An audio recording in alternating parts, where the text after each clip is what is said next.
శ్రీలక్ష్మి నటించక్కర్లేదు.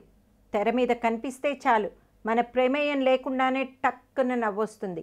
ఇక ఆవిడ నటించడం మొదలు పెడితే నవ్వులు ఆపడం మన తరం కాదు. థియేటర్లోంచి బయటకు వచ్చాక హీరో హీరోయిన్లు సైతం మర్చిపోతామేమో, కానీ శ్రీలక్ష్మి కామెడీని మాత్రం మర్చిపోలేం. సాక్షి రంగారావు, సుత్తివేలు, మల్లికార్జునరావు, బ్రహ్మానందం వంటి సీనియర్ కమెడియన్తో పోటీపడి విలక్షణమైన లేడీ కమెడియన్గా 500 సినిమాల్లో నటించిన శ్రీలక్ష్మి నాన్నగారు అమర్నాథ్ అప్పట్లో పెద్ద హీరో. ఎన్టీఆర్, ఏఎన్ఆర్లకు సమకాలికుడు. జై జుబావరా అనే హిందీ సినిమాని తెలుగులో అమర సందేశం పేరుతో ఆయన్నే హీరోగా పెట్టి తీశారు. ఎంజీఆర్ తమిళ సినిమా ఎన్ తాంగైన్ తెలుగులో నా చెల్లెలు పేరుతో చేశారు వాళ్ళ నాన్నగారు. ఇలా 100కు పైగా సినిమాల్లో చేసిన నటుడు ఆయన. శ్రీలక్ష్మికి ఊహ వచ్చే నాటికే రిటైర్ అయ్యారు. శ్రీలక్ష్మి వాళ్ళు చిన్నపిల్లలప్పుడే హైదరాబాద్కు వచ్చేశారు. వచ్చాక సినిమాలు లేవని ఎవరిని అడగరు. ఇంకోవైపు ఆర్థిక ఇబ్బందులు. ఆ రోజుల్లో ఒక్కసారి హీరోగా వేషం వేసిన వారు ఆ తర్వాత చిన్న పాత్రలు చేసేవారు కాదు. ఇప్పుడైతే అలాంటి నామోషీలేవీ లేవు. అందరూ అన్నీ చేస్తున్నారు. నాన్నగారి చేతిలో ఉన్న కొద్దిపాటి సొమ్ముతోనే మగవారి మాయలు అనే సినిమా తీశారు. ఫైనాన్సర్లు అక్కర్లేదని సొంతంగానే తీస్తున్నారని కొందరు పుకార్లు పుట్టించారు. షూటింగ్ పూర్తి కాకుండా మధ్యలోనే ఆగిపోయింది. ఆ తర్వాత కలర్ సినిమాల ట్రెండ్ వచ్చింది. సినిమా మధ్యలోనే ఆగిపోయిందన్న బాధతో నాన్నగారు మానసికంగా కుంగిపోయారు. చెప్పుకుంటూ పోతే అదొక పెద్ద స్టోరీ. పిల్లల్లో ఇద్దరం పెళ్ళిడికి వచ్చాం. మాకెలా పెళ్లి చేయాలన్న ఆందోళనలో కూడా ఆయన్ని పట్టుకుంది. మా నాన్నకి ఎంత కోపం అంటే అంత కోపం. నేను సినిమాల్లోకి వెళ్ళడం ఆయనకి ఇష్టం లేదు. ఒకవైపు అనారోగ్యం, మరోవైపు ఆర్థిక సంక్షోభం.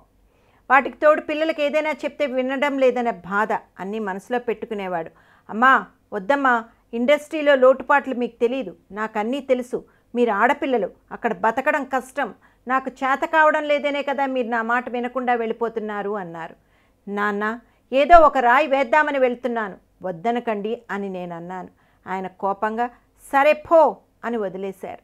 నా అదృష్టమో దురదృష్టమో తెలియదు, కొన్ని అడ్డంకులు ఎదురయ్యాయి. మేము 8 మంది పిల్లలం. అయితే ఈ చిన్నప్పుడే 2 చనిపోయారు. మావేమీ పెద్ద చదువులు కాదు, వానాకాలం చదువులు. అది తెలుగు మీడియంలో చదువుకున్నాను. ఇంతలో జాండీస్ వచ్చి చనిపోయారు. ఆ తర్వాత కుటుంబ బాధ్యతను మా పెద్దక్క తీసుకోలేదు, నేనే బాధ్యత తీసుకున్నాను. ఇండస్ట్రీలో మిమ్మల్ని ఎవరు ఇబ్బంది పెట్టలేదా అని అడిగితే మా అమ్మ అమర్నాథ్ గారి భార్య కాబట్టి ఆమెకు అన్నీ తెలుసు.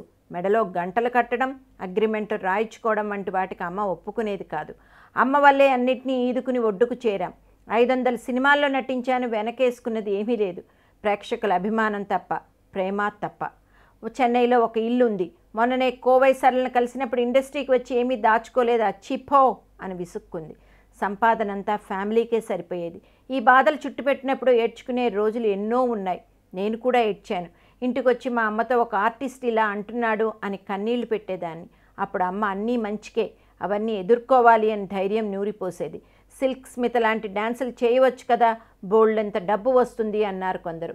ఇప్పుడు చేస్తున్న పాత్రలు చేస్తే చాలు, అలాంటి పాత్రలు మా అమ్మాయికి వద్దు అంటూ అమ్మ ఒప్పుకోలేదు. ఆర్థికంగా నేను మోసపోయేంత సంపాదించలేదు, కానీ మరొక రకంగా మోసం జరిగేది. ఇస్తామని చెప్పిన రెమ్యూనరేషన్ ఇచ్చేవారు కాదు, చెల్లని చెక్కులు ఎక్కువగా ఇచ్చేవారు. రామారావు, నాగేశ్వరరావు గారు వస్తుంటే అప్పట్లో లేచి నిల్చునేవారం. ఇప్పుడు అలాంటి పెద్దలు వస్తున్నారంటే వస్తే ఏంటి, ఎందుకు లేవాలి అంటున్నారు. ఆ జనరేషన్లో సీనియారిటీకి గౌరవం ఇచ్చేవారు. ఇప్పుడు ఇండస్ట్రీలో అలాంటి గౌరవాలు ఏమీ లేవు అంటున్నారు శ్రీలక్ష్మి.